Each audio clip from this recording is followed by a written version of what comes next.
Hey guys and girls, I'm glad to be here. My name's Jimmy Clegg. I have a Facebook group called Keto AF, Ancestral and Fasting, that my wife and I started.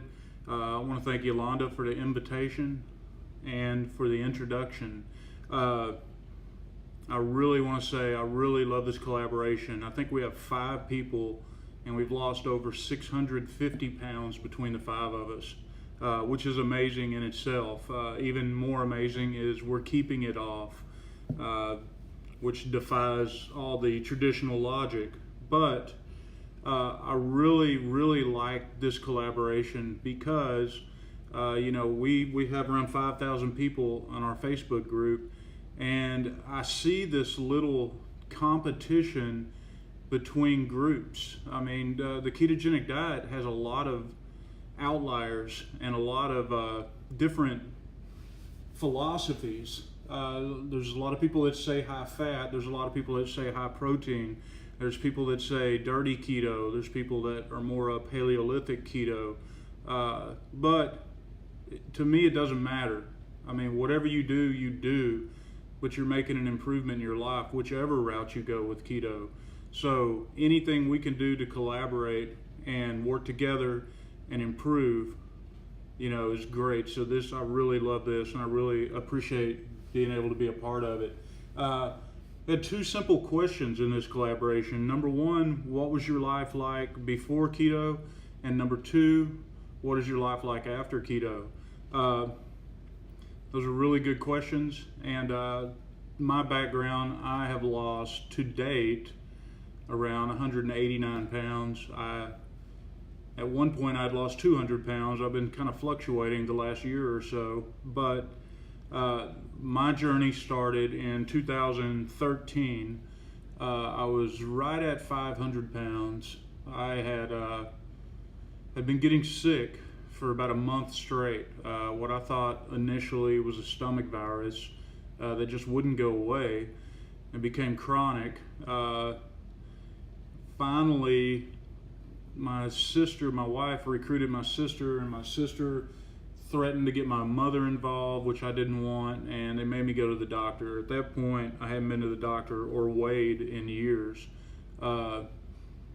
mainly out of denial. I didn't really think my health was in the state that it was. So I go to the doctor for these stomach pains, and my blood sugar is in the pre-diabetic range, around 115, 120 on average. My blood pressure, when I went, granted I have a little white coat hypertension, but my blood pressure was around 200 over 110. They wouldn't even let me leave the doctor till they got it down. It was consistently staying in the high 160s over around 100. So he put me on 3 blood pressure medicines. I weighed in at 457 pounds. So that's the highest I ever actually weighed. But like I said, I'd had diarrhea and nausea, vomiting for over a month. And I could noticeably tell I was losing weight, not the right way, of course. But I think that I probably lost at least 30 pounds, but I estimate my heaviest was around 500. It very easily could have been 520, 530. I don't think it would be under 500 at my heaviest. But so pre-diabetic, very high blood pressure, and then I was diagnosed with Crohn's disease. And my doctor, my general practitioner, who's a family friend of ours, flat out told me, at this time I was 40, he flat out, or 41, somewhere in there, he flat out told me, you're not going to see 50 at the rate you're going, something has to happen. So I did what everybody is supposed to do, and I went on a low-fat diet, or just cut down on calorie consumption, which wasn't that hard, as sick as I was.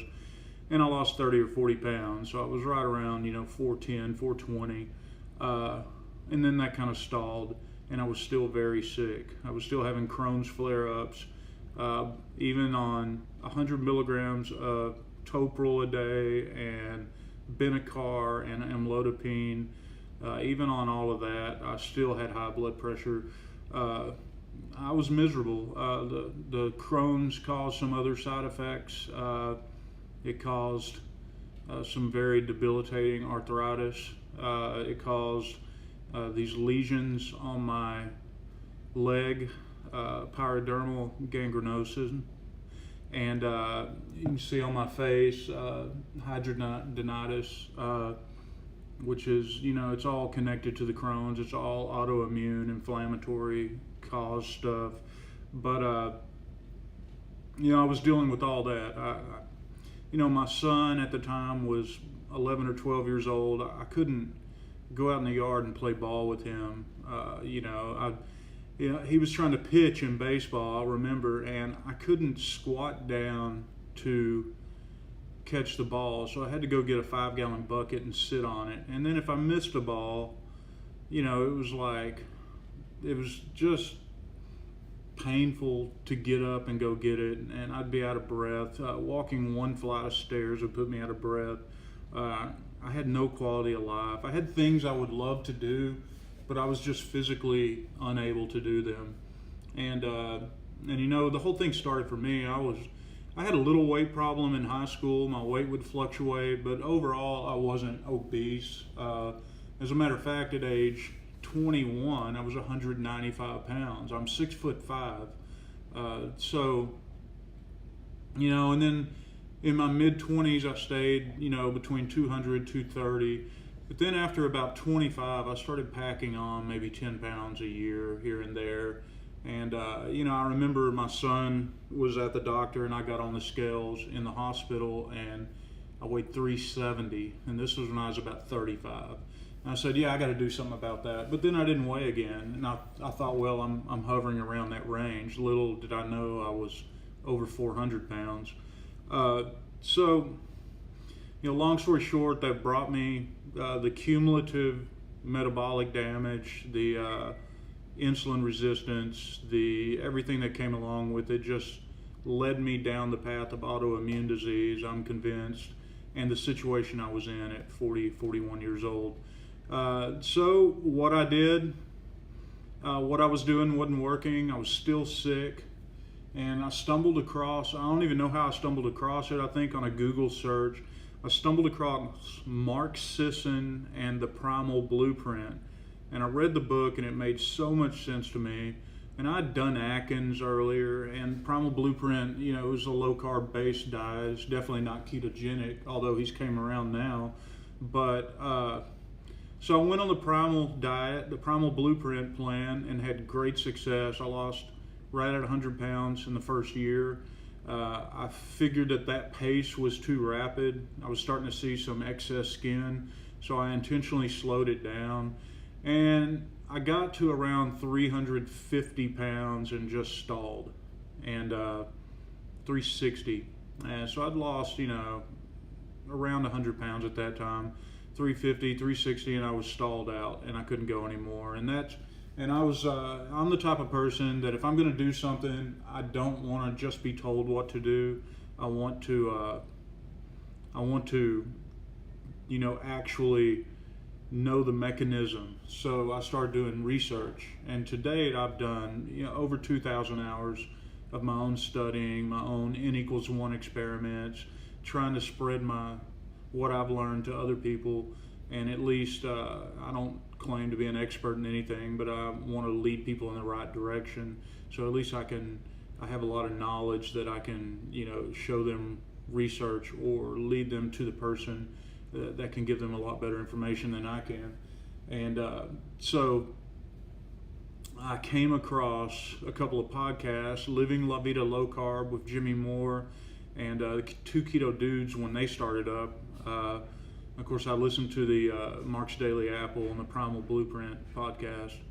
So, that led me down the road to ketogenic. So I went ketogenic, and, it's anecdotal, but I haven't had a Crohn's flare up in the 2.5 years that I've been ketogenic.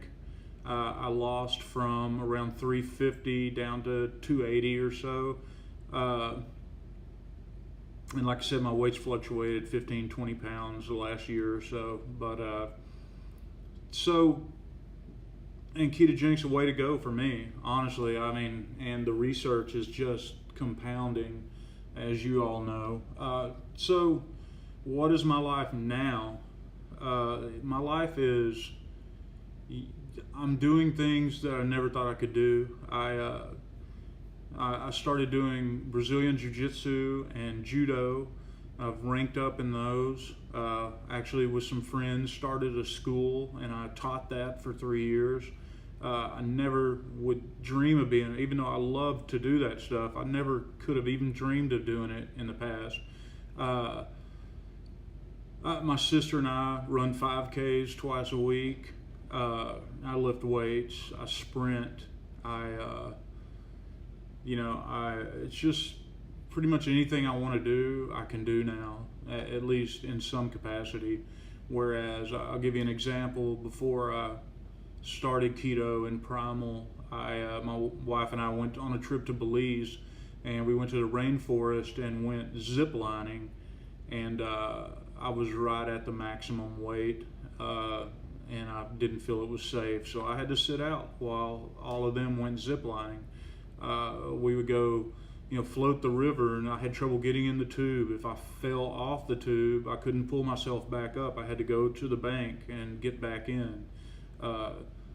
Just couldn't ride rides at Disney World with my kid. It's just, my life is so much better now, and I'm grateful to keto, and I'm grateful to the people that make this possible, and I'm grateful to anybody who does it, and I'm willing to help at any time, and I really appreciate this collaboration. So that's my spiel today. I could talk about 4 hours about it. I'm trying to keep it really short, so I'm kind of scatterbrained. But anyway, up next we have Joni Wilson. Can't wait to hear what she has to say. Thanks a lot, everybody.